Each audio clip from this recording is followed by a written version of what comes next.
দেখছিলাম না জঙ্গলি দেখবো, তারপরে শাকিব খানের সিনেমা সবগুলো দেখার ইচ্ছা আছে। তো একটা একটা করে দেখছি আসলে ভালো লাগে। আচ্ছা, দুটোর ভিতরে আপনার কোনটা সবচেয়ে বেশি ভালো লাগে? আসলে এই কম্পারিজনে তো যাওয়া যাবে না, এক একটা ধরনের সিনেমা। এটা একটা থ্রিলার টাইপের সিনেমা, থ্রিলারের সাথে আসলে এটা দু ধরনের সিনেমা। আচ্ছা, শাকিব খানের যে বরবাদ মুভিটা এবারের ঈদের সবচাইতে, শুধু এবারের ঈদের না, যারা দেখে বের হচ্ছে তারা বলতেছে যে এটা বাংলাদেশের সেরা ছবি। বাংলাদেশে এই ধরনের ছবি এখন পর্যন্ত হয় নাই, কমার্শিয়াল মুভি। মনে হচ্ছে যেন আমরা সাউথ বা বলিউড দেখতেছি। তো এই ব্যাপারটা কি আপনি শুনছেন কোনো রিভিউতে বা এখন শুনলেন? না, আমি আপনার কাছে শুনলাম এই মাত্র।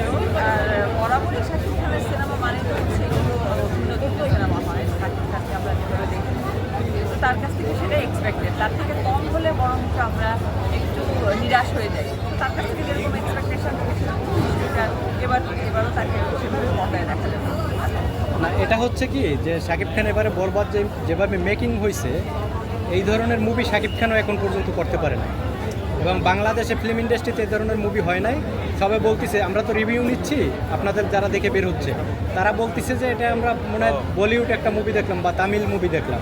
এই ধরনের মুভি যদি হয় তাহলে আমরা হিন্দি বা তামিল আর দেখার দরকার নাই। তো আপনি একজন ফিল্ম ইন্ডাস্ট্রির লোক, তারপর একজন বাংলাদেশি মানুষ হিসেবে এই কথাগুলো কেন? আসলে এই কথাগুলো খুবই ভালো লাগার মতো বিষয়, কারণ আমাদের মাঝখানে যদি বলে থাকি ফিল্ম ইন্ডাস্ট্রির অবস্থা খুবই খারাপ ছিল এবং দর্শকরা কিন্তু হল বিমুখ হয়েছিল এবং বিগত কয়েক বছরে কোনো ভালো সিনেমাও হচ্ছিল না। তো সেইখানটাতে দেখা যাচ্ছে ইদানিং অনেক ভালো ভালো মুভি হচ্ছে এবং দর্শকরা আবার হলে ফিরছে। এটা তো আমাদের জন্য একটা পজিটিভ বিষয়। আমরা শুধু দেখা যায় হলিউড মুভি দেখে বলিউড মুভি দেখে এত উচ্ছ্বসিত হয়ে যায়, সেখানে যদি আমাদের দেশের ফিল্ম এরকম লেভেলে আমরা নিয়ে যেতে পারি, সেটা তো আমাদের জন্য একটা বিশাল বড় পাওয়া। এবং আমি সাধুবাদ জানাই যারা এটা মেকিংয়ে ছিলেন এবং যারা এটার সঙ্গে ছিলেন, কলাকুশলীরা যারা ছিলেন, এরকম মুভি আরও বেশি বেশি হোক সেটাই প্রত্যাশা রাখছি। আচ্ছা, শাকিব খানের বরবাদ কবে দেখবেন যদি বলেন? দেখবো, ভেরি সুন, রিসেন্টলি দেখবো। আচ্ছা, আপনার পছন্দের একজন হিরোর নাম জানতে চাই বাংলাদেশে। আমার বাংলাদেশের পছন্দের ছিল বলতে গেলে সবাই আমার না, একজনের নাম বলতে হবে। না, ঠিক একজনের নাম আমি এরকম করে বলতে পারবো না, খুব কষ্টকর ব্যাপার এটা। আচ্ছা, কমার্শিয়াল নায়ক বলতে তো একমাত্র শাকিব খানকেই বোঝা যায়, কমার্শিয়াল হিরো।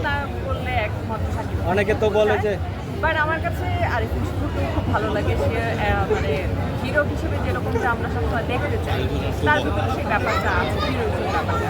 শুভও ভালো। আরিফিন শুভ। তো আপনি কি আরিফিন শুভকে এক নম্বর রাখতে চান নাকি? আমি এরকম নাম্বারিং করতে চাই না, আমি আচ্ছা। বলেছি he is also very good. Okay, thank you.